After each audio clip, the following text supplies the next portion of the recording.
Hello everyone, По-живому is here again, and as I promised last time, we are joined today by maybe one of the most influential Marxist YouTubers, or at least one of the most popular. Please welcome Second Thought. Howdy, hey everybody. Thanks for having me on. Under socialism, individual ownership is substituted by collective ownership. In other words, workers own and operate the factories, businesses, and so on themselves. Socialism is, at its very basic level, nothing more than this. Hi, we have a very poor idea of what American YouTube is. 1,360,000 subscribers. How big of an audience is it? As far as openly socialist channels go, I think that's the largest, which is really kind of, it's strange, it's cool, but it's also a little bit disappointing to me that some guy from Texas has the biggest socialist YouTube channel. So, good and bad. Now tell us a little bit about who you are. What is your name? Sure. What can we know about you? Well, I'm an open book these days. For a while, I tried to do the anonymous thing, and it wasn't for me. My name is JT Chapman. I am a YouTuber, as you all know. I started my channel in 2016 or 17, I believe. I've been doing it for like 6 years now, whatever that is, whatever the math works out to be. But I started my channel as a general interest sciencey kind of, I do space stuff, hypothetical scenarios, kind of like real life lore. He's a buddy of mine.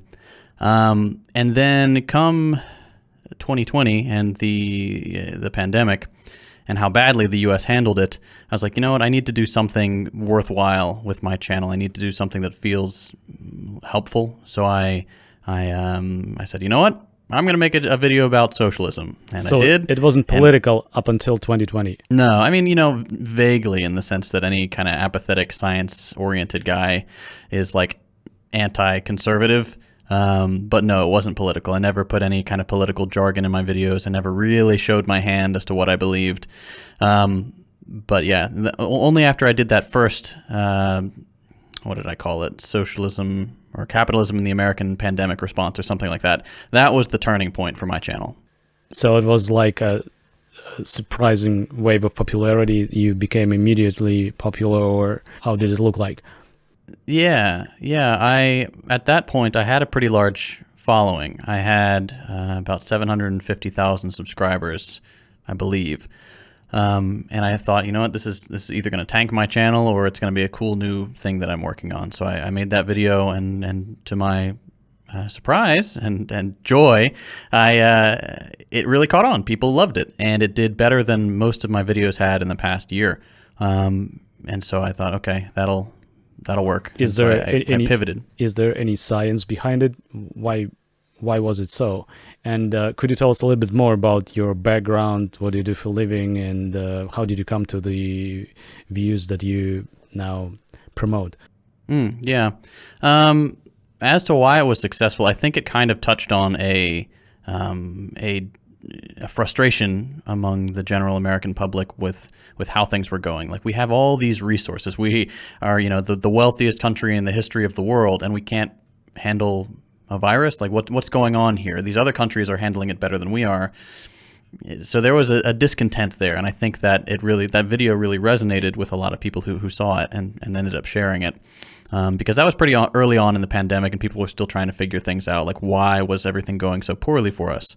But as for what I do or what I did for a living, I was trained as a journalist. I went to school for it was called journalism and mass communication with an electronic news gathering focus and a minor in film production. So run-of-the-mill guy who goes out with a DSLR and records stuff that would be vaguely interesting. I learned very quickly that I didn't want to go into American journalism because it's a nightmare. It's terrible. Even if you do get your foot in the door, it's soul-crushing and not anywhere you want to be. So I fiddled around with doing like a production house for a while just because I love cameras, love shooting video. I was like, that's hard work to build that following, and it ended up kind of sucking the joy out of it for me. So I did YouTube as a side gig, and I enjoyed it, and it kind of snowballed. And I was working as a at a software company as an inside sales rep. And that was the worst decision I had ever made. Before that, I had been working at Best Buy, which is a big box electronics store, if people aren't familiar. And I got out of that, decided to try inside sales. I was up on maybe the 17th floor of this high rise, and every day I'd get up and I'd walk to the window and I'd see the boss's BMW 17 floors below and I'd be like, I bet I could hit that if I jumped. So I was not in a healthy state of mind at that point. But then the YouTube channel kind of exploded. This was it must have been 2017 or so at that point. And I made a video, what if NASA had the US military budget? And people loved those what if videos. And that one really took off. I went from, 8,000 subscribers to 75,000 subscribers in a couple of days. And that, to me, my wife was very supportive. And looking back, I wouldn't recommend anybody follow this path because it was very risky. We said, you know what? If these videos continue to do well, we could scrape by. So I quit my job. I just up and quit. I went to the boss. I'm like, hey, I hate this. I'm out. And I focused on YouTube full time from that point on. I made 2 videos a week. Long hours, very stressful. It was a grind for sure, but it worked out in the end. So I've been doing YouTube full time for 6-ish years now. And you're still alone? I've got a small team now. Luckily, I've got a couple of friends who are good editors, and I've brought them on, and they have made the product that we put out, the video, just so much more compelling. Because I'm an okay editor. I don't enjoy editing. That's the thing. I enjoy writing and coming up with the narrative and explaining things to people the way I would have liked it explained to me when I was younger and trying to figure things out. That's what I enjoy. And so that's why I brought on these editors, and they do a fantastic job. And I think together we're able to make something that's pretty cool. Provocative question. Does that mean that you're turning into an exploitator? Yeah. I try my best. I mean, I ask them, hey, what can I do to make this worth your while? Like, what do you want to be paid? What's fair to you? And they both gave me what they wanted, and I'm able to swing it. So we've worked it out, and they're happy. I'm happy. Hopefully we can continue to grow together. Because I think we make a good team, but I'm doing my best not to be one of those exploitative assholes who takes advantage of the people who work with them. And you're based in Texas, you said. Interesting, right between. An interesting place to live, and not the hotbed for progressive ideas, as far as I remember. How does it feel out there? It's interesting because Texas is one of those places. It's so big that you have quite a diversity of opinion here. You do have a lot of kind of reactionary sentiment in Texas. You always have. It's just the nature of its history, and it's oil and gas and stuff like that, and cowboys. What do you imagine the Wild West to be? And there is still some of that here. There's some really entrenched ignorance, but there are also some very radical groups here. I mean, the CPUSA and DSA groups that I've worked with in the Dallas-Fort Worth area have been surprisingly radical. I mean, DSA really surprised me with how radical they were. I expect when I go and work with or speak at a DSA thing. And DSA is what? Bernie Sanders? The Democratic Socialists of America. Yeah, they're kind of Bernie's fan club.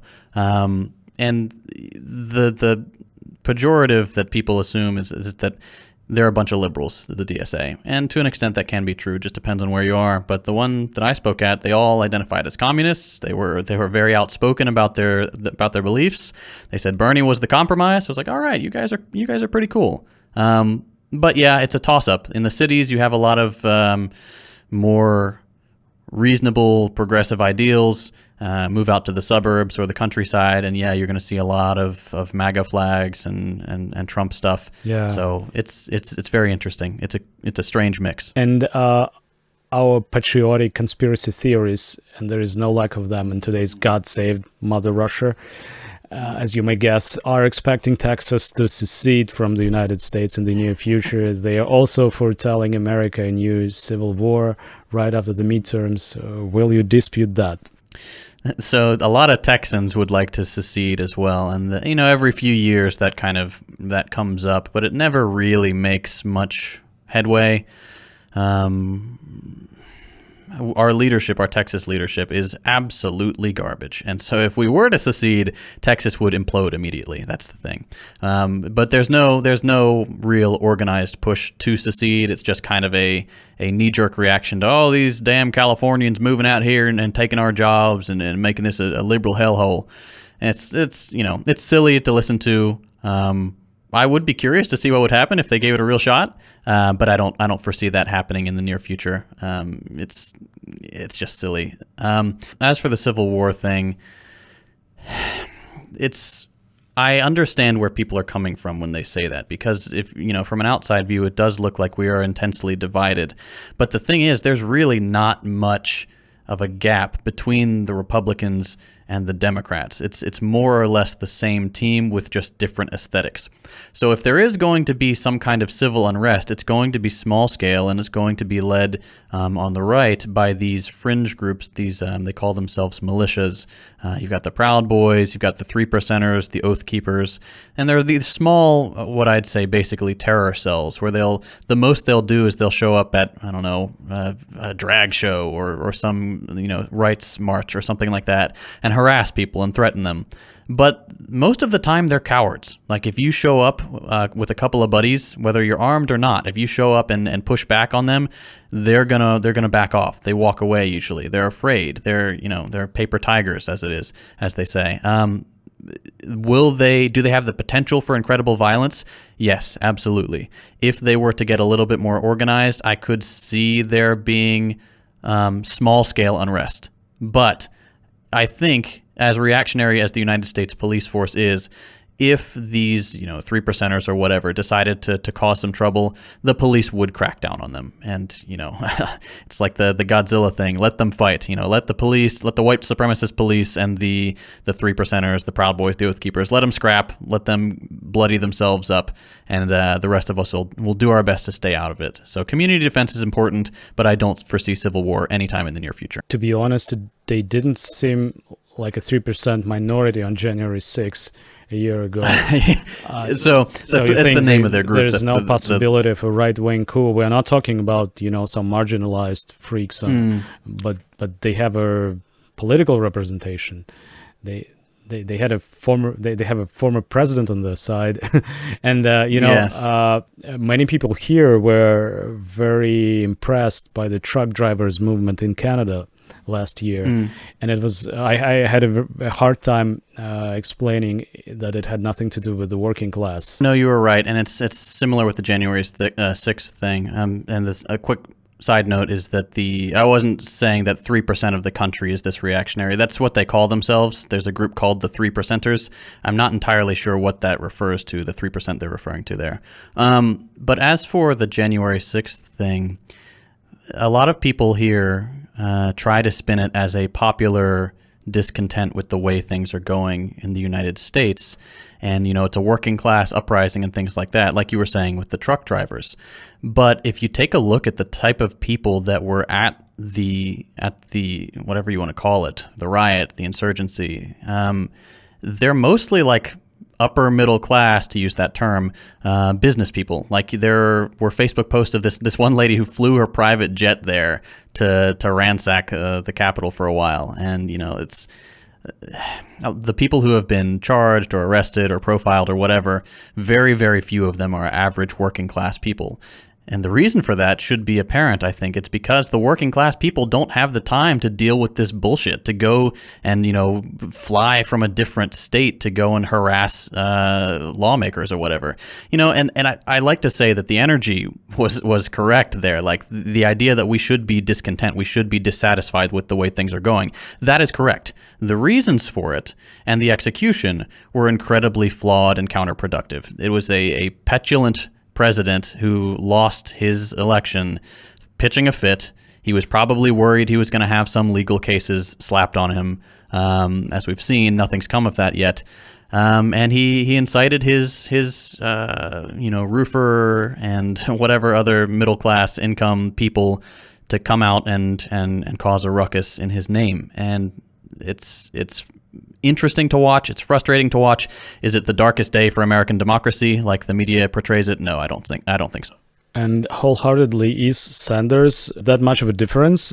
To me, it looks like the same theater with different actors. Referring to the January 6th and the truck drivers, yeah, I would say so. It's more kabuki theater. It's spectacle. It's entertainment. And I think there is a lot of astroturfing that also goes on at that kind of thing. A lot of the protests in the United States where it's unexpectedly large, it's very rarely organic. It's often paid for. So I don't want to get too tinfoil hatty about it. I don't know about January 6th, but that sort of, there is that element as well. However, you didn't tell us how did you become a socialist? You were not born socialist. Does it have to do with anything to do with your parents or your upbringing, your school years? I mean, for all intents and purposes, I had a charmed childhood. I mean, a healthy family. I didn't have much trouble in school. I mean, I was, slightly rebellious in college, like most people are, and like, wow, I've got some freedom. I can do whatever I want. I'm going to do terribly, and got a 1.67 GPA the first semester, just because I didn't want to do my work. But overall, I would say, I had always had vaguely left sentiments. I had a gut negative reaction to the conservative elements in the United States, but I couldn't articulate why for the longest time, and I wasn't interested. I was a typical privileged American, apathetic, non-political person, I guess you could say. And it wasn't really until college and then subsequently Bernie's first campaign where I really started to think about it. And I was like, okay, so here's this old guy saying we can do these things better, that we can do things that other countries have been doing for a long time, that my friends don't have to go bankrupt if they have a car accident, or if they're having a child. We don't have to pay $10,000 to have a child. And I was like, okay, wow, you know what? Maybe that is possible. Okay, what's this socialism stuff about? And then I learned, as most people do, that, Bernie's not actually a socialist. He's a social democrat in most parts of the world. I was like, okay, so what's the difference between social democracy and socialism? And from there, it was just kind of a rabbit hole. I would read whatever I could get my hands on to understand the difference between these different ideologies and learn really the extent of the political spectrum, because in the United States, our understanding of the political spectrum is incredibly stunted. It's just, it goes from the far right to the center right here in the United States. And there are a couple like fringe groups that may be considered, could be considered center left. But that was kind of the start of it. I tracked along with, I would say, most American socialists of the last couple of decades, where we were activated by Bernie's campaign and his rhetoric, and then quickly graduated from what I think we rightly determined to be a milquetoast version of what we need, a too modest reform that he's proposed. But I think his heart's in the right place, and I think that was a good start for a lot of young American socialists. But isn't socialism a nightmare for the people? Doesn't it necessarily mean dictatorship and the gulags everywhere, and lack of freedom, mind control, and everything we know from Orwell? Oh yeah, 1984, literally 1984. Now that's what I spend my days doing, is trying to help people overcome that initial hurdle of socialism bad. Because here in the United States, every single one of us grows up fed Red Scare propaganda. It's a hangover from the McCarthy era. So we get that fed to us by our parents, and they got it fed to them by their parents. And at this point, it's so ingrained in the American psyche that there's communism on one side and democracy on the other side, and that is the two can never be united. And so what I try to do is I try to explain terms and ideas to people in a way that I would have liked it explained to me when I was first struggling to overcome that stumbling block. So for the dictatorship thing, I'm like, look, every form of government is a dictatorship of some sort. It's just who passes down the dictates that is the difference. Right now, it is a dictatorship of the minority, a dictatorship of the bourgeoisie, the people who own capital, the people who call the shots in this country.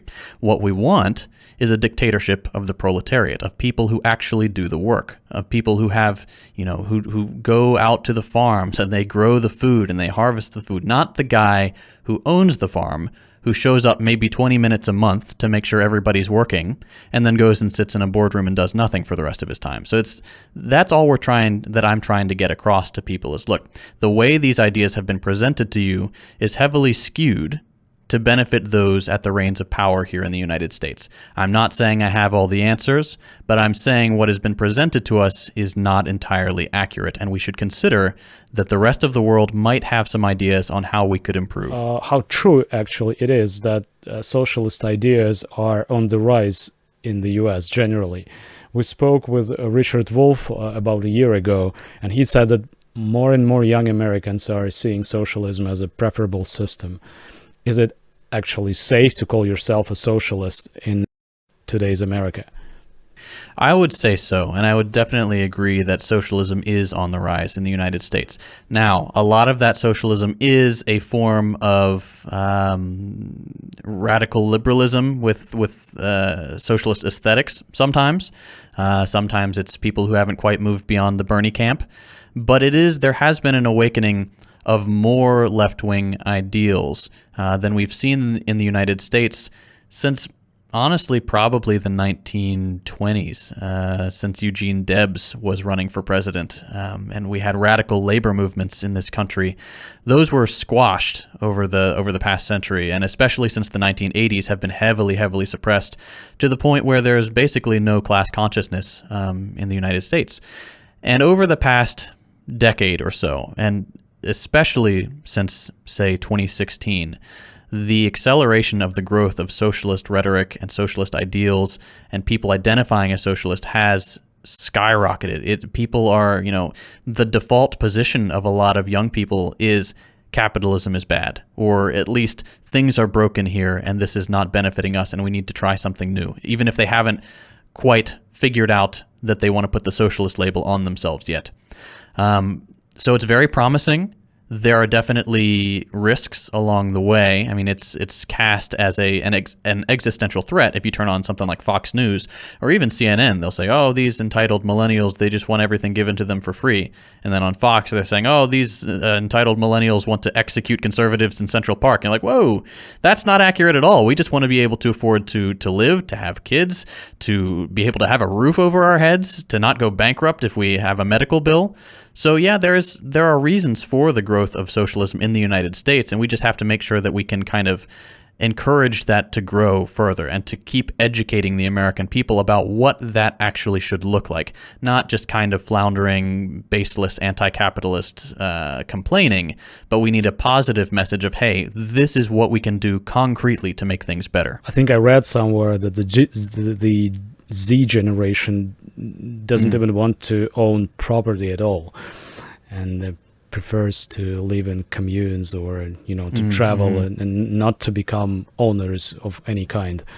I wonder if that trend is being reflected in popular culture. The Nomadland, the Parasite, the Korean movie, and the Squid Game. From far away, we have a feeling that it is also reflected in popular culture. Would you agree? Absolutely, yeah. I mean, Parasite was a phenomenon here. I mean, people loved it, and it really resonated with them. I love Parasite. It's a great movie.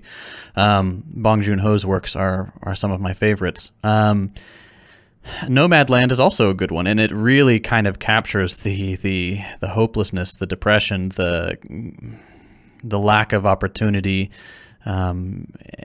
especially that it specifically points to Amazon as the culprit in this kind of situation. These massive companies like Amazon, where they rely on these armies of temporary workers and pay them scraps and don't provide benefits and just destroy them with brutal working conditions. And you've got people who are breaking down on the floors, or who have to pee in bottles when they're doing deliveries and stuff like that. So yeah, it's we all know this stuff is happening.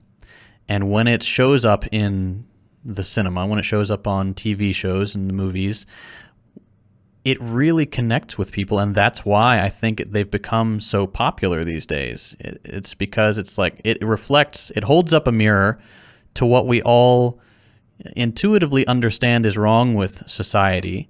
And it shows us that in a way that is well crafted, it's artistic, and it's got a message to deliver. And I think that's what's so important about media like Parasite, like Nomadland. Not to toot my own horn, but like the stuff that I'm trying to do, that we have to channel this displeasure, this discontent with the modern capitalist system into a belief that something better is possible. And we need to explain how these problems that these movies are showing are related to the economic foundation of capitalism. These aren't just problems we can, band-aid, we can patch over, we can fix piecemeal. The entire structure needs to be replaced, because it's like trying to build a house of cards on a windy day. It's trying to build a house on sand. It's going to collapse because the foundation is not sound. And on the other hand, you have the American Sniper, which epitomizes the drive for, bringing back the old great America. And we know from class theory that usually at times of economic crisis, every society is being divided into two parts, and one goes to the left, another goes to the right. So I was surprised to hear that you see no like serious division lines. To me, it always looked... The country always looked very divided, although I'm just an outsider. Don't get me wrong. I mean, there are serious divisions, but a lot of them, the people who are so divided don't quite understand that the divisions aren't that deep. If you look at Biden and you look at Trump and you look at what they do and their economic policy, like Biden has done more, has approved more oil drilling permits than Trump did, and things like that. The deportations are the same, stuff like that. So it's a lot of aesthetic squabbling, but yes, the divisions are real. The economic reality of the divisions are fabricated. There's a lot of rhetoric about these divides that makes them worse than they should be, I would say. What's your take on the Black Lives Matter movement? I remember talking to a guy at Columbia, I guess, who was a lawyer, and he confessed to me. He said, you Russian, why there will never be a revolution here? And I said, why? And he goes like, because people of color, white and black, have more hatred towards each other than the rich and the poor. Do you agree? Yeah, so racism is still a major problem here in the States. We're taught in school that, it ended with Martin Luther King and the I Have a Dream speech and stuff like that, which is not even remotely accurate, unfortunately. But the Black Lives Matter movement, while it was good in theory, I wholeheartedly approve of the rhetoric and the ideas. The problem with movements, mass movements in the United States, including the Black Lives Matter movement, is that they're very easily co-opted and defanged by those in power. So if you look at the Black Lives Matter movement, a lot of the organizers ended up pocketing huge sums of cash and kind of selling out the movement. So if there's not a class basis to these mass movements, if there's not a unifying force behind it, if it's all jargon that can be twisted and co-opted to mean whatever people want, then you run the risk of, Nancy Pelosi coming in and saying, okay, we hear you, we see you, we're going to put Black Lives Matter Parkway or whatever on the street sign. These symbolic changes that do not address the concrete material realities of the people doing the protesting. Has police brutality been solved? No, not even close. We've funded the police more. Have gas prices gone down? Has housing prices gone down? Have we addressed the funding gap in public education, where inner city schools are just lost to decay, and they're not given the funds that they need to survive and to thrive? No, we haven't addressed any of that. It's lip service paid to these movements for the sake of placating people, for the sake of telling people that we're going to do something, and then just kind of giving them the cold shoulder. So that's the problem with Black Lives Matter. It's the problem with March for Science, March for Our Lives, all of these things. If there is not a class analysis at the heart of them, if they do not recognize what material changes need to happen, and if the people in power are not willing to play ball, then every time it's going to fail, it's going to be co-opted, as we've seen in the past. And it's really frustrating. It's very unfortunate. And that's why we need to work so hard to build, whatever you want to call it, an intersectional socialist movement that understands that gender issues, race issues can inform and sharpen the base economic issues. But the economic issues are at the base. They are the prime contradiction, and Absolutely we do need to remember agree with that. But you said you have a high opinion of the local DSA branch. Why are the Democrats or the Democratic Socialists then, why are they voting for war contracts? And to put it in your own words, how left are the American left? Yeah, that's the thing. You've got the Democrats who say we are the left. You've got the Republicans who say the Democrats are the radical left, neither of which is remotely accurate. The Republicans are the fringe far right at this point with insane conspiracy theories, and the Democrats are the Republicans of the 1980s. The Overton window has shifted so far to the right in this country that we no longer understand what a left is supposed to look like. So if you point to any other country, even, say the UK, people will say, oh, that's communism. I'm like, no, it's not communism. It's really, really not. So as loath as I am to say it, as much as it hurts me, there is no left in the United States. There is no organized left. You've got political groups like CPUSA, FRSO, PSL that are trying to build an organized socialist base. They're trying to build dual power. But even within these organizations, there is a lot of rhetoric that we should, ally with the Democrats. And to me, a lot of that looks like tailism. We're the fact that communist organizations are tailing the Democratic Party when we should be the tip of the spear for trying to force through real, radical, progressive change is very disheartening. So, yeah, I would never count on the Democrats to try to actually materially improve people's lives any more than I would count on the Republicans. Now, that being said, are the Republicans absolutely doing more heinous, damaging stuff? Yeah, 100%. I mean, some of the stuff that they're pushing through, they're trying to roll back amendments that give protections against slavery, things like that. They're absolutely off the rails. So I understand when people want to kind of go the lesser evil route, who want to advocate for Democrats because they see them as marching towards fascism more slowly than the Republicans. And honestly, I'd say go for it. Do what you want to do, but don't be swindled. Don't believe for a second that the Democrats have the best interests of the people at heart, because they do not. And they have the best interests of capital at heart, just like the Republicans. By the way, given your popularity, were you ever approached by the Democrats to be a part of any political campaign or message? And on the other hand, did you ever get threats from the right? Yeah. I've had a couple of individual candidates reach out to me, but they were always running as socialists. And I've never cast my lot with any of them. I don't think that's what I want to do. I don't want to tie myself to any candidates or political factions, except, broadly socialist coalition. As for threats, not from any elected officials or anything, but I get a lot of death threats from the right in the United States. Threats to dox me, threats to, if I see you in public, I'm going to blah, blah, blah, all that stuff. Which is, the first couple of times it happens, it can be a little scary because, I've got my face on my videos. I've got my name on my Twitter account.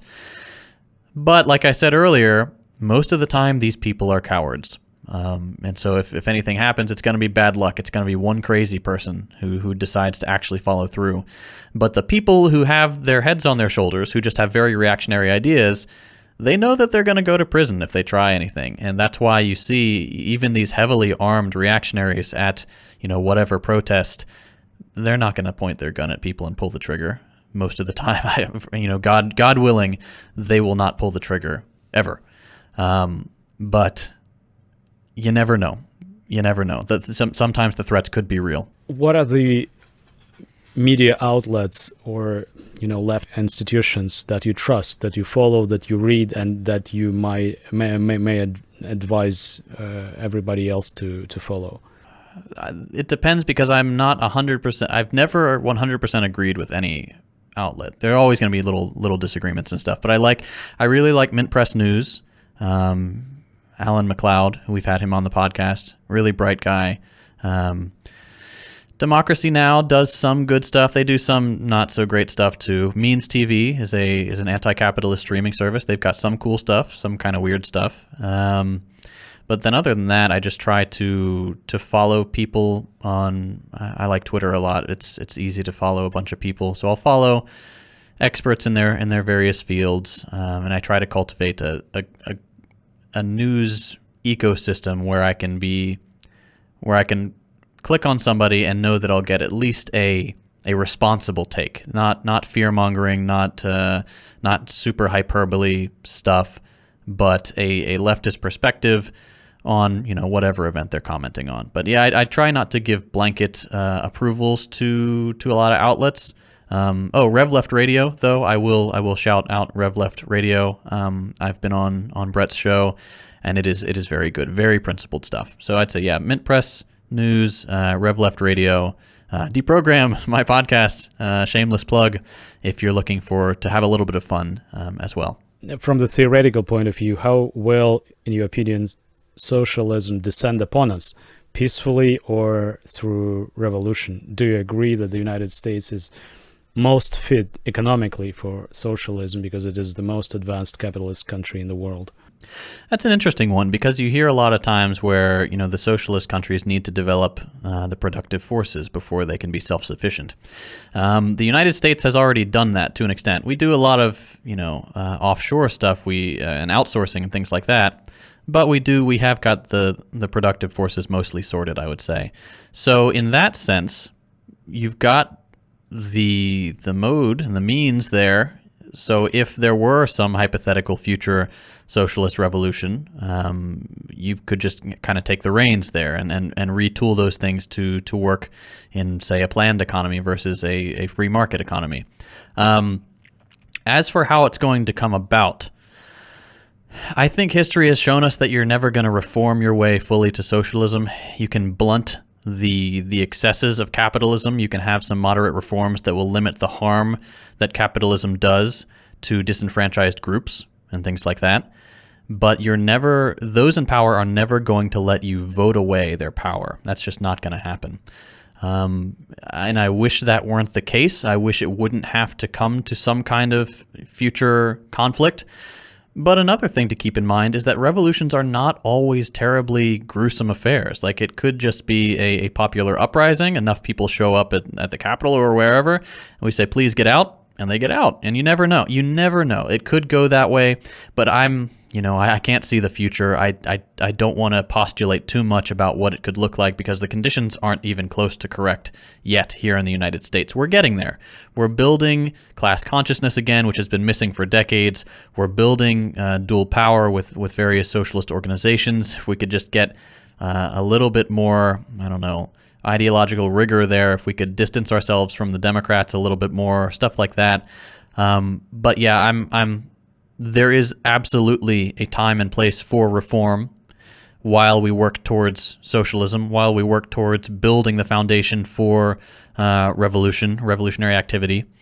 But in the end, it's going to have to be reform and revolution, not just reform. Interestingly, some time ago, we conducted a street poll, and we have a friend in New York. We asked him to go out and ask, just generic Americans, if they think that unionizing and, fighting for your workers' rights is something essential. And 9 out of 10 people said that, yes, we find it absolutely necessary. And then we did the same thing here, and almost nobody said that it makes Wow. they see any sense, and that they are very frustrated. People are very frustrated here. They see it as something meaningless. We grew out of the former USSR, and we probably have to have a culture of workers' solidarity, but our working class prefers, at least temporarily, at least at this moment, prefers to solidarize with its oppressor. But to me, it looked like a very bright evidence that class consciousness in the United States is years ahead of what I ever saw in other parts of the world.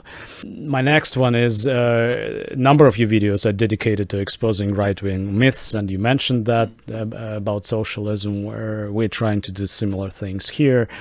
But don't you have a feeling that we're constantly catching up with the outgoing train, that we are not leading the process, we're exploiting somebody else's absolutely. weaknesses? I mean, it's something I've been thinking about a lot lately, because we are at a disadvantage, a tremendous disadvantage, because you've got such an entrenched apparatus of state media and reactionary outlets, like for example PragerU, Ben Shapiro, all the others we have here in the States, that can spout absolute nonsense. No basis to it whatsoever, and their audience will swallow it up. They'll believe it, and then we have to come along and clean up the mess. And it takes monumentally more effort to debunk this nonsense than it does to spew it. So by the time we've debunked one, they've put out 5 more pieces that are baseless and need to be pushed back on. So it does feel like we're always kind of playing catch up. So the question there is, how much time do we need to spend debunking this stuff? And how much time do we need to spend building our own ecosystem where we provide an alternative perspective, where we're not saying, no, that's wrong. We're saying, here, this is right. This is what we believe. This is what we think is correct. So I think the right has it down, where they're not really pushing back on left narratives at all. They just spew their own stuff, and they've got such a head start that they can say whatever they want and people will believe it. So it's something we really need to consider on the left, is how we can balance our time to combat that. Fully agree. At the same time, I think that probably the most effective promoter of socialism is the financial crisis itself. It teaches and educates, people way more effective than we do. Yeah. How did you guys get together with Yugopnik and Hakim?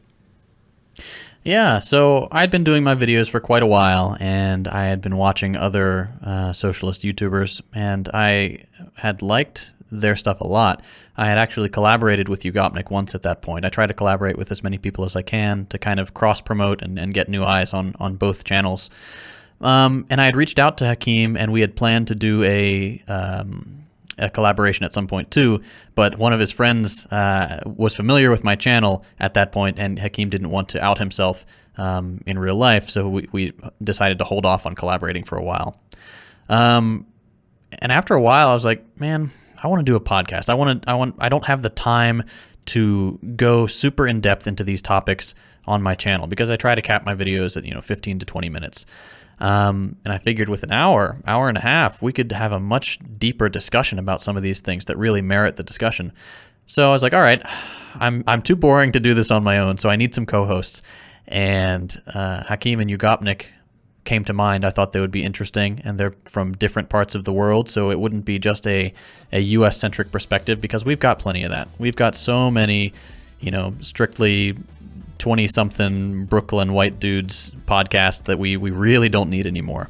So I worked up the courage, and I sent them a DM on Twitter, and to my surprise, they both said, absolutely, let's do it. They were both really eager to give it a shot, and the rest is history. I mean, we recorded a first episode pretty quickly after that, and we sat on it for a couple months. We decided we had to figure out who we were going to host the site or host the podcast with, and we had to figure out all the logistics of running a podcast and stuff. But we released the episode, and it took off, and that was that. We have a cool project on our hands now. And I highly recommend to find it and try to everyone. Isn't it ironic or symbolic that both of your fellow hosts come from the countries bombed and occupied by the U.S. military. Yeah. There are no end of jokes at all of our expense in that regard. So, but we try to keep it light and have some fun with it, and we're all on the same page as to the evils committed by the United States and things like that. So it's we're on the same page. Talking about the evils, your most recent video was about Russia. In it, you are saying that the current war in Ukraine is actually the logical outcome of the restoration of capitalism after the fall of the USSR. Doesn't that sound a little like an acquittal for Putin and his bloody clique? Yeah, I can definitely see that, and some people have made comments similar to that on the video, and I absolutely agree to an extent where it's not just one factor. It's too easy to say, oh, capitalism is the problem here, because it is, but there's also the corruption problem. There's also the gangster problem, the mafia, and then there's the kind of the, if you want to call it a cult of personality or whatever, with Putin. There's a strongman issue there as well. So it's a whole convoluted mess of problems. But with that video, what I wanted to do is kind of push back on the typical American narrative and focus on the capitalism thing. Because right now, there are a lot of Americans who still believe that Russia is communist. And that is such a 101 level thing. And I'm like, okay, I need to at least show people that communism left Russia a long time ago. Before I was born, that capitalism had come back, for better or for worse, however the viewer wants to see that Russia is, a capitalist oligarchy, much like the United States. But yes, I would say it's incorrect to dismiss other factors that also have played into the war in Ukraine. May I remind everyone that Putin had called for decommunization of Ukraine. That was one of the formal justifications. Getting back to the working class question, are you following strikes and protests in the U.S.? In the 19th century, in the 30s, in the 20s of the 20th century, your country had been giving the world examples of class struggle. We are still reading Eugene Debs's speeches or Steinbeck's novels. But I remember it was Engels who wrote about the British working aristocracy, the class that supports its own bourgeoisie and benefits from the colonial plunder and exploitation. What can you say about that? So strikes in the United States are kind of a mixed bag. We've had a lot of success with Starbucks recently, and some success with Amazon, but the union busting efforts here in the United States are just so incredibly intense that you have to contend with, getting people on board to sign their union cards or whatever, but also be willing to strike and put their jobs on the line.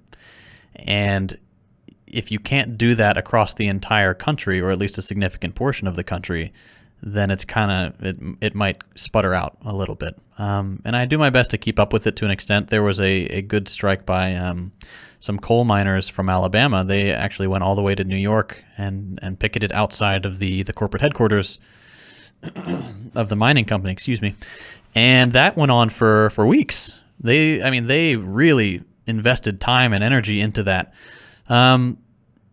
But strikes so far have been effective in winning modest improvements in working conditions in some instances. In the instance of Starbucks, there have been some concessions, and Amazon is the biggest battle right now, and they're really fighting any concessions, and they've really stepped up their union busting. So it's a toss-up right now whether we have enough labor militancy to deal with this, or whether this recent wave of strikes that's been going on for 2 or 3 years now intensely can stick it out. It looked like Biden was rather frightened of the prospect of the potential railroad strike recently, and they narrowly avoided it. Very narrowly, yeah. That's the thing. Like if you threaten to strike with critical infrastructure, that is what's going to grind the country to a halt. We've got like 6 shipping ports in the United States. If all of those workers decided to strike, that would grind our economy to a halt immediately. I mean, we're talking immediately. So that's why it's so important to be able to build that class consciousness and help people understand who runs the country, how it works, the economic basis for this country, and why those in power are so intent on preventing strikes from happening. And once there's that understanding, then we can talk about tactics. Then we can talk about making effective strikes. Then we can talk about solidarity strikes, where one industry will strike for the benefit of another, unrelated industry. That will be really effective if we can get that going. And whoever tries to strike at times of war is usually accused of being unpatriotic and working for the other side, being a collaborator. Yeah, being a spy, being an asset, all that stuff, yeah. Were you ever accused of such scenes? No, not really. I mean, I get thousands and thousands of comments on my videos, so I'll be, oh, how much did Xi Jinping pay you for this video? Are you working Putin's for the Chinese? Pocket. Yeah, exactly. Yeah. And I was like, you know what? I mean, heck, if they want to send me some money, I'm going to make these videos anyway. Sure, I'll take the money. But no, most of the time it's just a knee-jerk reaction people have to hearing a perspective they don't like, or one that they haven't heard here in the United States. And if it makes them uncomfortable, then they are more likely to lash out and assume that because I'm saying, hey, we need to make some changes, I'm saying, oh, I hate you. I hate this country. I hate everything about this. We need to destroy it. I'm like, look, if we want to talk about patriotism, if we want to talk about loving the country and its people, we need to talk about making improvements for the sake of those people, for the sake of their children and their grandchildren, to have a livable country, a livable world. It shouldn't be that difficult, but people get very, very defensive very quickly. Do you think China is socialist? That's the big question, isn't it? And you have people who say, oh, it's state capitalist. You have people say, oh, it's Marxist. To me, there was a branch between the Soviet Union and China. One took the path of absolutely closing down and rejecting the West and stuff like that. And China, I think, took a little bit of a more cautious approach, and they opened up a little bit and allowed some market liberalization. I don't think they allowed enough of it in to completely pollute their project. I believe that they are socialist in tendency, but not yet in achievement. So I'm optimistic about the path that they're on. Is there room to criticize? Absolutely. Same with any project. But to me, it's filling a role that the USSR filled back in the day, where it's helping developing countries with their infrastructure. It's building schools and hospitals and railways and stuff like that for trade and education. But it's also critically offering an alternative to the exploitative agreements that the U.S. has basically forced upon the developing world. And as we see more and more countries take the hand that China has extended, we're going to see the U.S. get more and more desperate, more and more violent, eventually, I think, leading to an outright conflict between the United States and China and whichever countries choose to ally with those powers. What are the big names in socialist movement that you respect and adore? And I'm not talking about Bernie and Oh yeah. Yeah. The ones that come to mind first, always, Fidel Castro and Che Guevara. The Cuban Revolution to me is just such an unbelievable inspiration. They started so small. And what they've been able to achieve, even under a 60-year blockade, 70 miles off the coast of the United States, a country that has wanted them dead for decades, it's nothing short of a miracle. I mean, the medical advancements they've been able to produce, their own COVID vaccines, they're working on a lung cancer vaccine. Just to think of what they could have achieved without that crippling blockade in those 60 years, I can't even imagine what they could have done. But another one, Thomas Sankara of Burkina Faso, hugely inspirational. He ran a massive education campaign, a massive vaccination campaign. He fought back against the old patriarchal notions of what a woman's role is, and he had, women in positions of power and things like that. And when I think about these people and what they achieved under the conditions that they did, and the often the ends that they came to in the case of Guevara and Sankara, it's both incredibly inspirational and incredibly heartbreaking, because what they achieved was amazing, but you also know that what they could have achieved if they had just been allowed to pursue their projects would have been even more incredible. Have you ever had a chance to go to Cuba? Are you allowed to? I have not been. I really, really want to go, and it's become more difficult for U.S. citizens to go to Cuba. There's a short list of exceptions or exemptions for people who can go, and it's like there's a cultural one, I think, where you have to take some sort of class there or something like that, and you have to prove with your itinerary that you're going to do that, or you have to go with like a UN mission or something, which is basically saying, oh yeah, I'm going to go sabotage Cuba with the UN. So there are a few loopholes to be able to visit, and I'll get there eventually. I would love to. It's close. It would be a quick trip for me. I'd love to go and talk to people, do some interviews, and report on what Cuba is like for the Americans. Yeah, it would be very interesting to watch that. I've been there once in 2006 when Castro was set to die, and he didn't.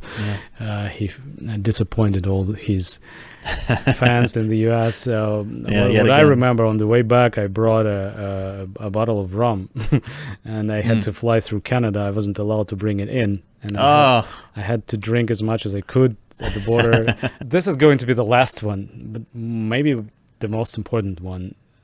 There is more than one video on your channel about war as a byproduct of capitalism. Last time we dealt with World War, there was an international workers' movement. Now it is almost non-existent. The leftists are talking about anything but, international proletarian solidarity. And they're taking sides. Mostly they choose their own capitalist classes to support, whereas they have to attack their own bourgeoisie. As far as I remember, this is what theory teaches us. Yes. We have to deal primarily with our own oppressive governments, not with our neighbors.